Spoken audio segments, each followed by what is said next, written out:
Management मंत्र 10 बातें जो कृष्ण के जीवन को बनाती है महानतम। जीवन प्रबंधन के लिए सबसे श्रेष्ठ सूत्र।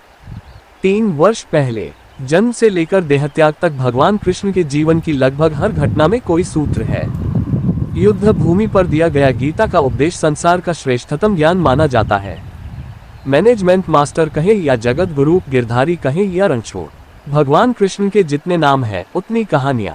जीवन जीने के तरीके को अगर किसी ने परिभाषित किया है तो वो कृष्ण है। कर्म से होकर परमात्मा तक जाने वाले मार्ग को उन्हीं ने बताया है। संसार से वैराग्य को सिरे से नकारा, कर्म का कोई विकल्प नहीं, ये सिद्ध किया।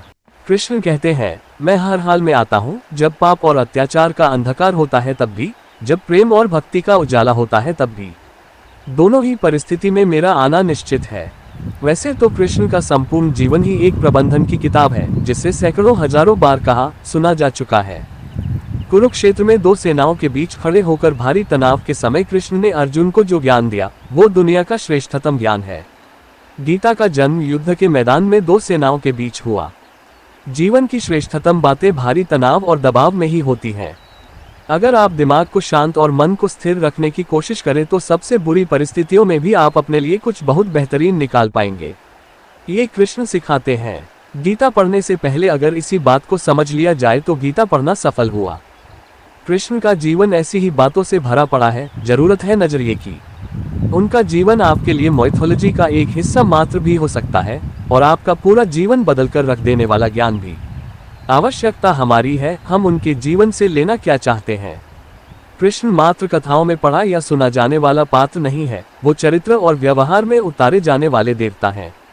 कृष्ण से सीखें कैसे जीवन को श्रेष्ठ बनाया जाए। 10 बातें हैं जो अगर व्यवहार में उतार ली तो सफलता निश्चित मिलेगी। 1. शुरू से अंत तक जीवन संघर्ष ही है। कारागृह में जन्मे कृष्ण, पैदा होते ही रात में यमुना पार कर गोकुल ले जाया गया।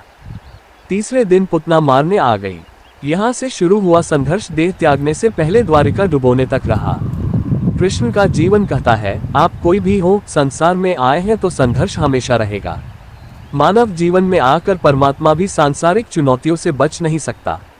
कृष्ण ने कभी किसी बात की शिकायत नहीं की, हर परिस्थिति को जिया और जीता। कृष्ण कहते हैं, परिस्थितियों से भागो मत, उसके सामने डटकर खड़े हो जाओ, क्योंकि कर्म करना ही मानव जीवन का पहला कर्तव्य है। हम कर्मों से ही परेशानियों से जीत सकते हैं। 2. स्वस्थ शरीर से ही विजय है। कृष्ण का बचपन माखन मिश्री खाते हुए गुजरा। आज भी भोग लगाते हैं हम, लेकिन ये संकेत कुछ और है। आहार अच्छा हो, शुद्ध हो, बल देने वाला हो। बचपन में शरीर को अच्छा आहार मिलेगा तो ही इंसान युवा होकर वीर बनेगा। शरीर को स्वस्थ रखना है तो बचपन से ध्यान देने की जरूरत है। ये पेरेंटिंग के दौर से गुजर रहे युवाओं के लिए बड़ा मैसेज है। अपने बच्चों को ऐसा खाना दें जो उनको बल दे, सिर्फ स्वाद के लिए ही ना खिलाएं, तभी वे बड़े होकर स्वयं को और समाज को सही दिशा में ले जा पाएंगे। 3. पढ़ाई किताबी ना हो, रचनात्मक हो। कृष्ण ने अपनी शिक्षा मध्य प्रदेश के उज्जैन में सांदीपनि ऋषि के आश्रम में रहकर पूरी की थी। कहा जाता है 64 दिन में उन्होंने 64 कलाओं का ज्ञान हासिल कर लिया था। वैदिक ज्ञान के अलावा उन्होंने कलाएं सीखी। शिक्षा ऐसी ही होनी चाहिए जो हमारे व्यक्तित्व का रचनात्मक विकास करे। संगीत, नृत्य, युद्ध सहित 64 कलाओं कृष्ण के व्यक्तित्व का हिस्सा हैं। बच्चों में कोरा ज्ञान ना भरें, उनकी रचनात्मकता को नए आयाम मिले, ऐसी शिक्षा व्यवस्था हो। 4. रिश्तों से ही जीवन है, बिना रिश्तों के कुछ नहीं।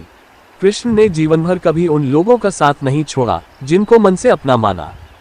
अर्जुन से वे युवावस्था में मिले, ऐसा महाभारत कहती है, लेकिन अर्जुन से उनका रिश्ता हमेशा मन का रहा। सुदामा हो या उद्धव, कृष्ण ने जिसे अपना मान लिया उसका साथ जीवन भर दिया। रिश्तों के लिए कृष्ण ने कई लड़ाइयां लड़ी और रिश्तों से ही कई लड़ाइयां जीती। उनका सीधा संदेश है, सांसारिक इंसान की सबसे बड़ी धरोहर रिश्ते ही है।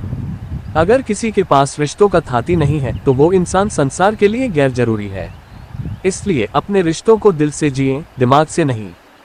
5. नारी का सम्मान समाज के लिए जरूरी। राक्षस नरकासुर का आतंक था।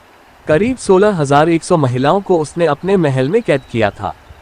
महिलाओं से बलात्कार में उसे सुख मिलता था। कृष्ण ने उसे मारा, सभी महिलाओं को मुक्त कराया, लेकिन सामाजिक कुरीतियां तब भी थीं। उन महिलाओं को अपनाने वाला कोई नहीं था। खुद उनके घर वालों ने उन्हें दूषित मानकर त्याग दिया। ऐसे में कृष्ण आगे आए। सभी 16,100 महिलाओं को अपनी पत्नी का दर्जा दिया। समाज में उन्हें सम्मान के साथ रहने के लिए स्थान दिलाया।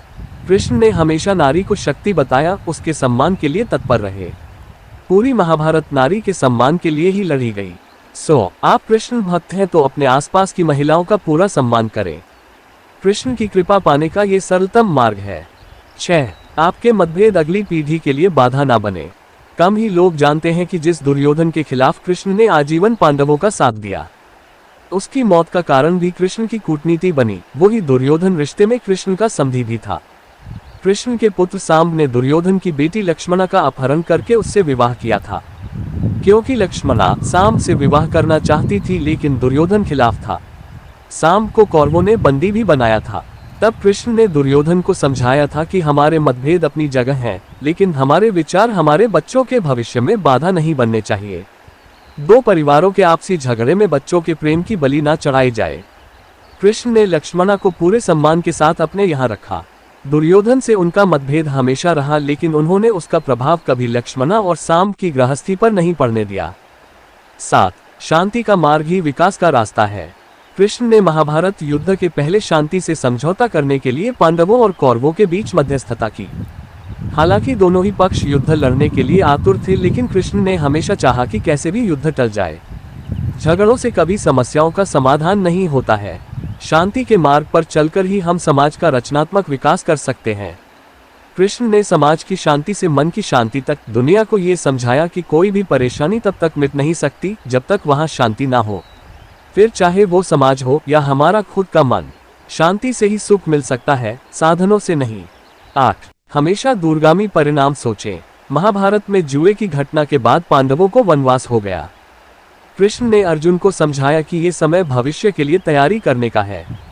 महादेव शिव, देवराज इंद्र और दुर्गा की तपस्या करने को कहा। कृष्ण जानते थे कि दुर्योधन को कितना भी समझाया जाए, वो पांडवों को कभी उनका राज्य नहीं लौटाएगा। तब शक्ति और सामर्थ्य की जरूरत होगी। कर्ण के कुंडल कवच पांडवों की जीत में आड़े आएंगे, ये भी वे जानते थे। उन्होंने हर चीज पर बहुत दूरगामी सोच रखी। कोई भी फैसला तात्कालिक आवेश में नहीं लिया। हर चीज के लिए आने वाली पीढ़ियों तक का सोचा। यही सोच समाज का निर्माण करती है। 9. हर परिस्थिति में मन शांत और दिमाग स्थिर रहे। पांडवों के राजसूय यज्ञ में शिशुपाल कृष्ण को अपशब्द कहता रहा। छोटा भाई था, लेकिन मर्यादाएं तोड़ दी। पूरी सभा चकित थी, कुछ क्रोधित भी थे, लेकिन कृष्ण शांत थे, मुस्कुरा रहे थे। शांति दूत बनकर गए तो दुर्योधन ने अपमान किया। कृष्ण शांत रहे। अगर हमारा दिमाग स्थिर है, मन शांत है, तभी हम कोई सही निर्णय ले पाएंगे। आवेश में हमेशा हादसे होते हैं, ये कृष्ण सिखाते हैं। विपरीत परिस्थितियों में भी कभी विचलित नहीं होने का गुण कृष्ण से बेहतर कोई नहीं जानता। 10. लीडर बने, श्रेय लेने की होड़ से बचे। कृष्ण ने दुनिया भर के राजाओं को जीता था। जहां ऐसे राजाओं का राज था जो भ्रष्ट थे, जैसे जरासंध, लेकिन कभी किसी राजा का सिंहासन नहीं छीना। कृष्ण के पूरे जीवन में कभी ऐसा नहीं हुआ कि उन्होंने किसी राजा को मारकर उसका शासन खुद लिया हो। जरासंध को मारकर उसके बेटे को राजा बनाया, जो चरित्र का अच्छा था।